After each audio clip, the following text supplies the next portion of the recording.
Welcome to The Explainer. Today, we are diving into a question that honestly defines so much of our lives at work. What is the real difference between a leader who truly inspires you and a boss who just drains you? We're going to break it all down, leaning on the fantastic work of Professor Dr. Senthil Kumar. So let's just start right there with that huge question. Because when you really get down to it, leadership isn't some fancy title you're given on a business card. No way. It's actually a whole series of choices you make every single day in how you show up for the people around you.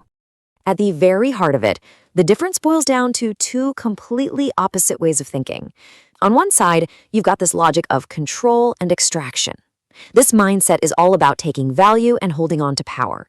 But on the other side, you have growth and contribution, and that's all about adding value and helping people reach their potential.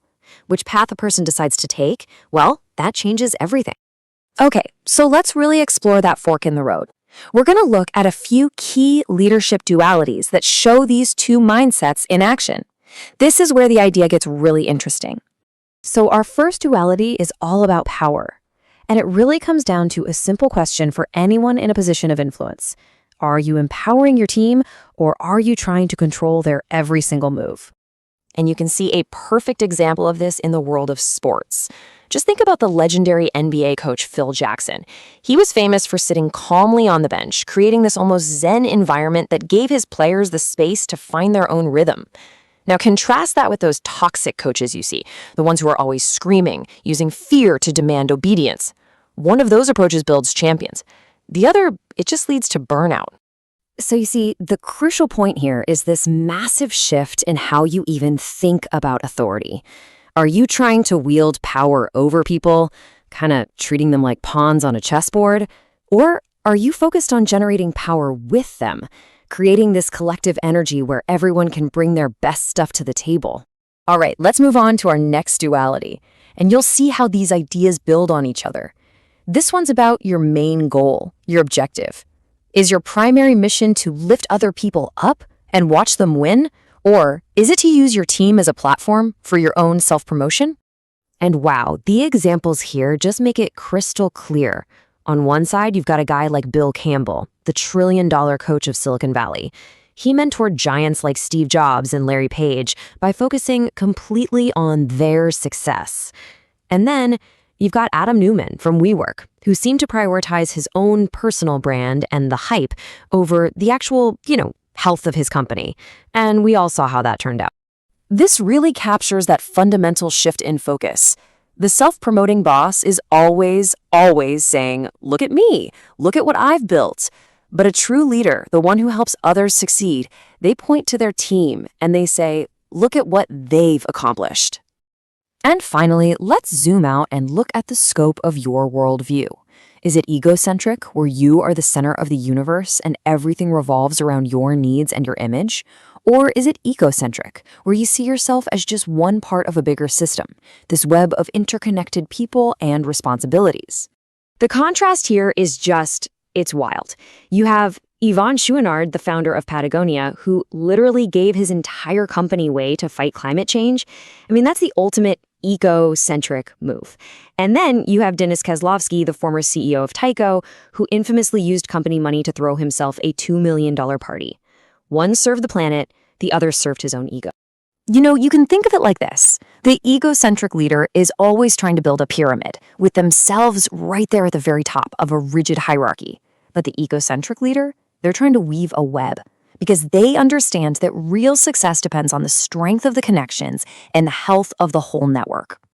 Now, what's so fascinating is that these very modern leadership challenges, they aren't new at all, not even close.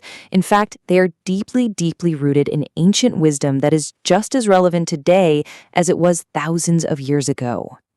Get this. Over 2,000 years ago, in the Tamil masterpiece, the Thirukkural, the philosopher Volawar wrote, having assessed, this can be done by this person using these means, let the leader leave the task to them.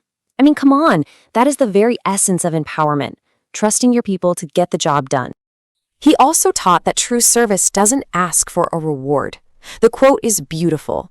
Duty demands no recompense. What does the world give in return to the rain cloud that pours forth its wealth?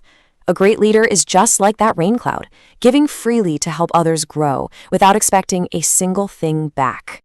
So when you put all these dualities together, what you find is they point to two fundamentally different leadership identities that you can actually choose to become. The source material sums this up so perfectly. So are you the hero leader? You know, the one who needs the spotlight, who has to be the smartest person in the room and solve every problem themselves? Or are you the host leader, the one who creates the space for everyone else to contribute their genius and for everyone to succeed together? And ultimately, that's the core idea. High-quality leadership is not about the addition of status to yourself. It's about the multiplication of value and potential in the people you lead. It's not about how high you climb, it's about how many people you lift up with you. Now, the great thing, the best news in all of this, is that this isn't something you're just born with. Being a host leader is a character trait that you can consciously build. And that same ancient wisdom actually gives us a really clear path forward on how to do it. According to the philosopher Volavar, the path to building this kind of character involves two key practices. First, there's inquiry, constantly questioning your own motives, your own actions. And second, there's association, deliberately surrounding yourself with great mentors who already live and breathe these high-quality traits. And that brings us right back to where we started. Leadership is not a position, it is a choice. Every single interaction, every decision you make is another chance to build your character as either a boss who controls or a leader who empowers. So the final question is really for you. Which path will you choose?